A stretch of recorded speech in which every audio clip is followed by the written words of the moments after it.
In this video I will explain you how the race start works in the new Mercedes-AMG E63 S.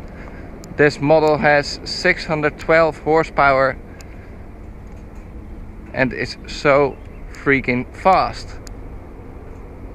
0 to 100 kilometers an hour with the race start in 3.4 seconds. And this is how it works. Always use your seat belt. Start the engine.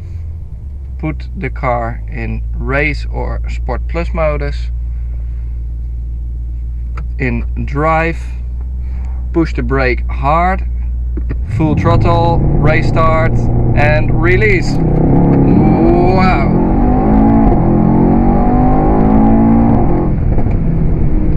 Car in sport plus modus.